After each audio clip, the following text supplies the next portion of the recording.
and welcome to episode 56 of The Rebecca Saunders Show. Doing a bit of change of pace this episode and moving forward. If you are watching the video version of this episode, you'll see that I am in a new space that you haven't seen before. I have got a bright pink wall behind me, which I am absolutely loving. And my face just beams because I'm creating a space that is just mine, somewhere that I can be creative, somewhere that I can think, and somewhere where I can just be. So where is this space, and why today have I decided to talk around the magic of space? And I'm not just talking about the magic of the space that I'm creating here. I'm actually wanting to talk about the magic of this, giving ourselves permission to have more space in our lives, in our business, in our worlds. So my new space here, we have made the decision as a little family unit to up sticks and move to regional New South Wales. So I am currently residing, my main residence, in Mudgee, which is a wine region about 3.5 hours inland from Sydney in Australia. And I am loving it. I am loving country life. We have bought a old heritage house, so it's going to be a lot of reno work coming up to do that. The change of pace compared to the city has been phenomenal. And just the joy and the beauty and the happiness in the people that are here in this town just resonates and vibes, and you can feel it as you're walking around the town. And so from that, from a whole year of travel and giving myself space, which I will come to about the importance of giving myself that gift this year, has been the ability to take this converted attic space and make it my own. I have painted it bright white. I've got rid of the hideous peach that was here before. I've given myself a nice hot pink wall, and I'm in the very early stages of picking out what furnishings I want in here, utilizing my video team to set it me up so that I've got a set filming space and a set podcasting space and a set working space. So it's all going to be made up of little modules up here with everything set and ready to go. I have the luxury of physical space to set all of that up so that when I'm wanting to film a video or get into podcasting mode, or just get creative on my computer, I can walk into the relevant space in this room and everything will be set, ready to go, and all I've got to do is show up. It is the dream scenario to have this space, and I know it's going to take me a little bit of time to get it right. I know I can hear birds singing out the window, which I'm quite enjoying. So if you're picking up on that, enjoy that country vibe. And apologies to my podcast editor if you can hear that as well, because I'm sure they're going, Rebecca, be in a nice quiet space. But right now I am loving the joy of country living, and I enjoy having the windows wide open to hear that. So there's no leaf blowers, there is just birds today, which is pretty phenomenal. But the reason I talk about this physical space leads into why I've titled this episode today, The Magic of Space. This year for me has very much been around taking time to have bigger conversations, meet new people, experience new things.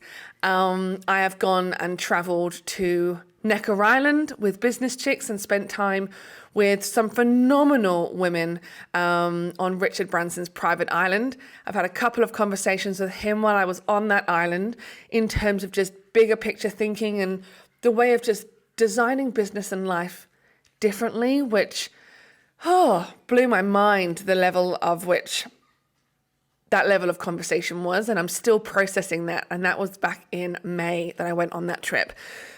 I've trekked the Larapinta in middle of Australia, red desert country, where there was no phone signal, and I put myself in a group of women that I didn't know to go hiking for 4 days in the middle of nowhere, just giving myself time to think and be present. I have gone on a number of micro retreats with myself and with my close group of girlfriends that we do on a regular basis. I've taken myself to Hawaii to take myself to a bigger retreat and really get that bigger thinking of what life could possibly be like when I go really, really big. And all of these conversations and all of these experiences, including that week that I spent alone in New York. I say alone because I did catch up with a lot of people, but including that time that gave myself space in a new environment, in a new headspace, gave me a totally new headspace to go, what's working for me and what's not? What do I want more of next year? What do I want to do less of next year? How do I want to structure my life and my business, serving my clients to the best of my ability, but whilst I'm living the dream in Mudgee, in my country house? How can I split my time nicely and evenly, and most importantly for me, stress-freely, between Sydney and our house in Mudgee? So between our apartment in Sydney and our house in Mudgee, and clients that I've got all over the country and all over the world, how can I now use this gift of space that I've given myself and level up into doing something different? How do I make it the best it could possibly be? How can I go on and continue to build on the best life that I'm living already and make it even better into next year? What does that look of space mean? And so for me, I've really thought about how to give myself more space day to day, how to give myself more space in the business to be more creative, to actually get things done for my business, for me, and to be showing up as the best version of myself.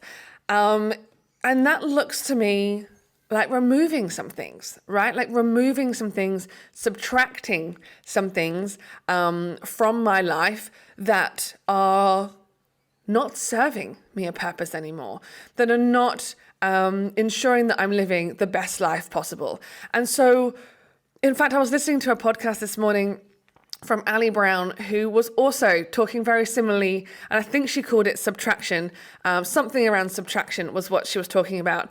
And she was talking about it from an event perspective of not putting so much into an event, but giving space and white space for that magic to happen in that uncomfortable space of percolation. And it resonated with me so much that I bumped this episode forward a few weeks to talk about the magic of space, because taking things out gives room for new things to come in. And that is so vital in the growth of yourselves personally, in the growth of us as individuals, in the growth of our businesses. So for me, that creative space is going to become reality in a number of ways. For me, I've decided I want to be working client-facing Tuesday to Thursday. So I already give myself creative Mondays, like that space to be super creative, and I don't put anything into the diary apart from space just for me to get creative. But I'm going to take Fridays away and give myself that chance to have a long weekend so that I can, every weekend, so that I can be creative when I want to be, so that I don't feel rushed when I'm doing the things that I love and enjoy doing. I don't want to be at the mercy of client-facing phone calls and coaching sessions every single day of the week. So I'm condensing that down into Tuesday to Thursday. I'm giving myself the permission to prioritize my self-care. So for me, I know that that is the one thing that drops off the radar every time I get busy. So I'm working with very hard to put it in my calendar to give myself what I'm calling sacred time between the hours of 6 a.m. and 10 a.m. every morning, the ability to have space so that nothing can get booked in that time, where I can go and walk the dog and experience the countryside, where I can go and enjoy coffee down the road and have a chat with my husband before we start the day, where I can go and do my exercise in the morning if I want to pop into the gym. You know, all of those things that I stop doing when I get busy, I am prioritizing them up front. So my calendar for next year has this white space, has this magical space already planned into the calendar. I've already got that in place for Tuesday, Wednesday, Thursday. I've already got in place blocking out Mondays and Fridays. And so for me, that opens up a little bit of joy in terms of knowing that I am running client facing 3 days a week and I get to be creative and have fun the rest of the time.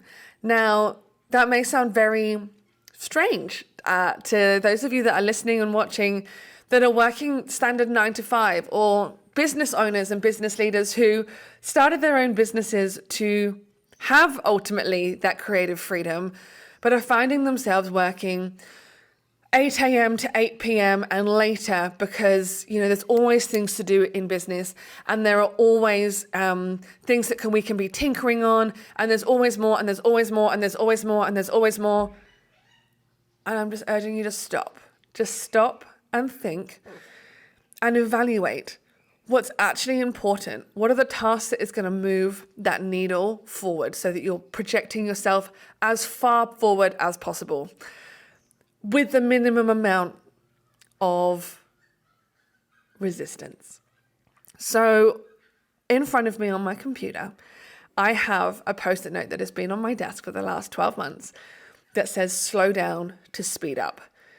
I'm sharing this because I have to remind myself every single day that it is okay not to be consistently busy. Burnout is real. I have a number of friends that have gone through it. I've been on the verge of it myself a number of times, and it's not a fun place to be in. And it takes so much more energy and more time to get out of it once you've got into it.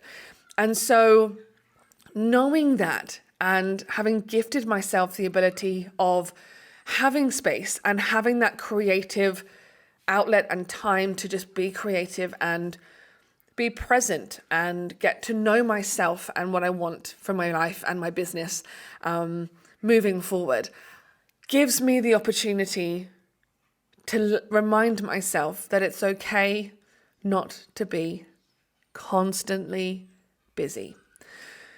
So as I go into planning 2023, which is what I'm going to share in next week's episode, so if you're interested to know how I get so much done in very short bursts, in very short periods of time, tune in for that episode next week where I'll be talking all around how I'm mapping out 2023, what that looks like, and how I'm going to be doing things slightly differently to previous years, but sharing my planning process, which has held steady and held fast for the last decade in growing my big production company and growing my speaking platform, and into next year, what the new opportunities coming forward will look like. So from this episode, what I really, really, really want you to think about this week and when you're listening to the show is, what are the things that you can let go of that are no longer serving you?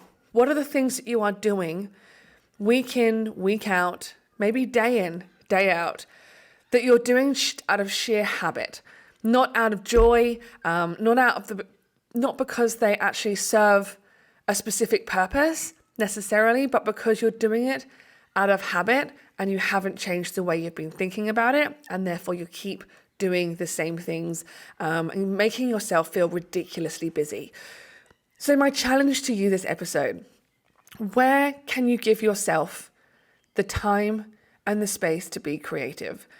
As we're running into holiday season, we're running towards the end of 2022 and it's coming up very, very fast.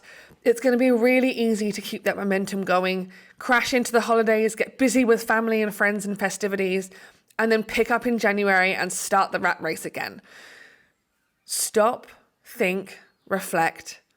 Where can you in your life and your business gift yourself the magic of space?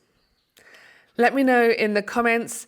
Find me on Instagram at @theRebeccaSaunders. I would love to know where you're finding those little pockets of space to give yourself that creativity and give yourself that space for the universe to deliver you everything your hopes and dreams can dream of. So until next time, thank you so much for tuning in, and I will see you next week for an episode on mapping out the year ahead.